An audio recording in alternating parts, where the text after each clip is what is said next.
Hey, so I just want to share with you guys a few things that will help you along your healing and wholeness journey.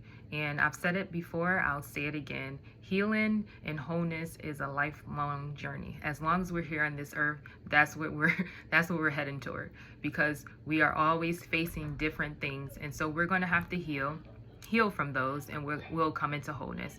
But one of the things that I'm going to share, a few things that I'm going to share, is one thing I know for sure that is true is that prayer and the word of God really is something that's foundational in your healing and wholeness journey.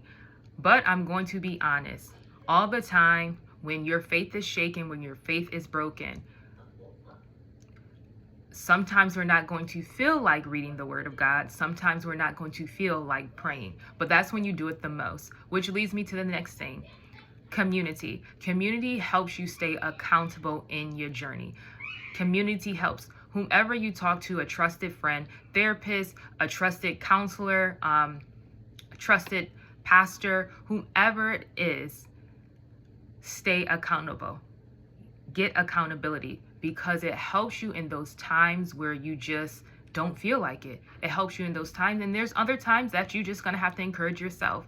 But know that having that accountability and community helps push you to that place. And what I mean by push, I'm not just saying like, you can do it, you can do it, you can do it. Yes, that helps. But these are people that will walk with you through that journey and help you get out of those dark places and help you stay out of those dark places, right? Community helps. I've said it before and I'm going to say it again.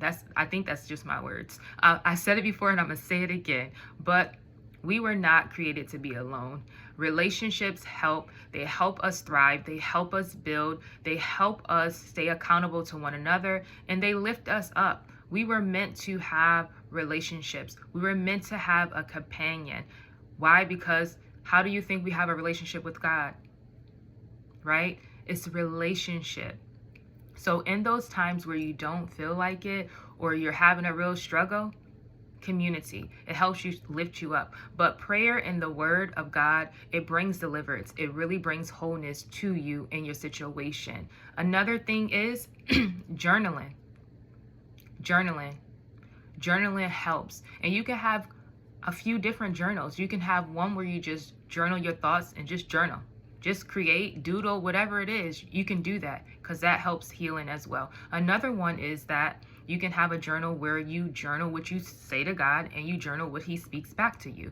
Why? Because when you do this, it shows the faithfulness of God. It shows that what he's saying is really happening. What he's saying is coming to pass in this process. He's going to share things with you in your healing journey that you may not want to hear. He's going to share things on your healing journey that you want to hear. But regardless of whether you're healing physically, emotionally, mentally, spiritually, journal it. It shows the faithfulness of God. Write what he's saying to you. Hear his voice and write what he's saying to you. And during those times where it's a struggle, write it down. Just continue writing it down. Which leads me to, again, accountability and community. These things help. Another journal is also when you are going to those places where you're talking to someone about your healing or what you're going through, log it, note it. Why?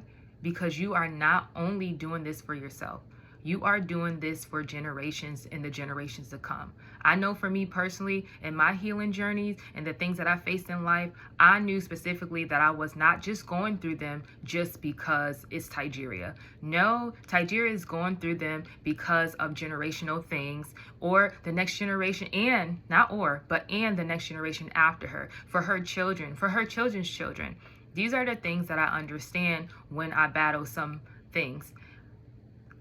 Honestly, granted, no, we won't understand it sometimes in that moment, but this is why we get ahead of things, meaning we stay in the offense of things and understand and shift our perspective and understand that everything that we go through is just not a personal thing. It is definitely for the next generation and generations to come. So we have to realize that you are assigned to people. I am assigned to people. You are assigned to people. And when you go through things, it's because of that. It's You have nations that you are assigned to. You may have nations that you're called to intercede for. We have to understand that sometimes, majority of the times when we go through things and we have a specific battle, it's not just for ourselves.